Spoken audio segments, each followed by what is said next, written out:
लालची जमींदार और जादुई गाय। ये कहानी एक गांव में रहने वाले एक जमींदार की है। उसके पास 1000 एकड़ जमीन थी और बहुत सारी गायें। इतनी सारी संपत्ति होने के बाद भी वो था बड़ा कंजूस। एक पैसा खर्च करने में भी उसे बेहद अफसोस होता। एक दिन उसकी एक गाय बीमार पड़ गई। उसने देखा कि गाय के पेट पर सूजन थी और सांस भी नहीं ले पा रही थी। उसकी तबीयत की फिक्र की बजाय उसे इस बात की चिंता हो रही थी कि मृत्यु के बाद उस गाय को बाहर ले जाना होगा जिसमें खर्चा होगा। एक गाय मरने की हालत में है। उसकी पत्नी उससे भी बड़ी वाली कंजूस थी। वो बोली, गाय को मरने से नहीं बचा सकते, लेकिन यहाँ से ले जाने के खर्चा बचा सकते हैं। मैं भी यही सोच रहा था।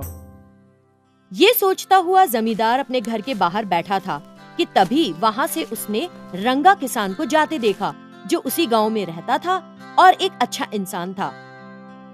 अरे रंगा, तुम एकदम सही समय पर आए हो। मैं किसी से कहकर तुम्हें बुलाने की सोच रहा था। ओ ऐसा क्या? तो क्या बात है? बहुत दिन हुए जब मैं बीमार पड़ा था।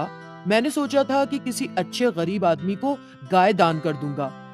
बहुत दिन बीत गए, आज तुम्हें देखा। अगर मैं तुम जैसे इंसान को गाय दान करूंगा तो मुझे बहुत खुशी होगी। इसलिए मैं तुम्हें अपनी गाय दान करता हूँ। तुम अभी गाय को अपने घर ले जाओ। रंगा बहुत खुश हो गया। उसके बच्चों के लिए पीने को घर में दूध नहीं होता था। उसे पता था कि जमींदार बहुत कंजूस है, इसलिए उसने जमींदार से कभी मदद नहीं मांगी थी। आप दे रहे हैं तो मैं कैसे इनकार कर दूं? आप कितने उदार हैं साहब जी। हम लोग हमेशा आपके परिवार को दुआएं देंगे।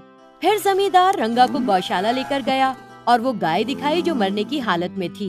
उसने रंगा से कहा, ये है वो गाय जो मैं तुम्हें दान कर रहा हूँ, इसे ले जाओ। रंगा ने गाय को देखा और जमींदार का गलत इरादा भांप गया। जमींदार उसे एक मर रही गाय पकड़ा रहा था। इतना कंजूस इंसान वरना कैसे कोई दान दे सकता था? साहब जी, मुझे लगता है कि गाय की तबीयत ठीक नहीं है। मैंने कब कहा कि गाय एकदम स्वस्थ है? मैं यही गाय दान देना चाहता हूँ। जिंदा हो या मुर्दा, गाय तुम्हारी है। मैं तुम्हें दान कर चुका हूँ। आपका दान मेरा नसीब, कौन किसके नसीब के लिए जिम्मेदार है। मैं गाय ले जाता हूँ। ऐसा कहकर रंगा गाय को ले जाने के लिए एक गाड़ी लेने गया। जमींदार बिना किसी खर्च के गाय से छुटकारा पाकर बहुत प्रसन्न था।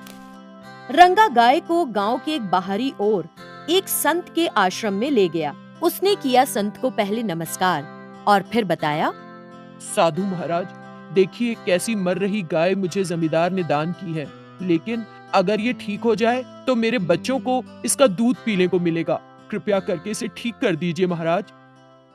संत को रंगा की समस्या सुनकर उस पर दया आ गई। संत ने गाय का परीक्षण किया और आश्रम के पास के बगीचे में गया। वहां उसने कुछ पत्तियां ढूंढी और एक पौधा लेकर आया।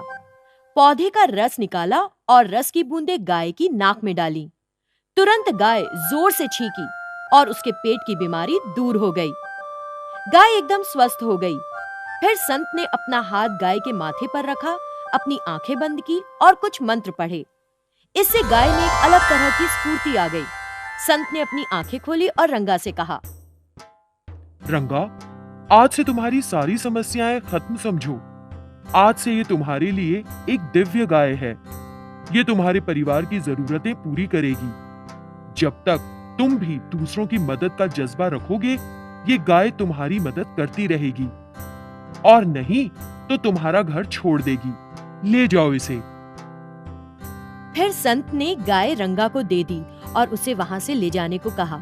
तब से रंगा और उसका परिवार उस दिव्य गाय से मिली चीजें गरीबों में बांटने लगा और भूखों को भोजन कराने लगा।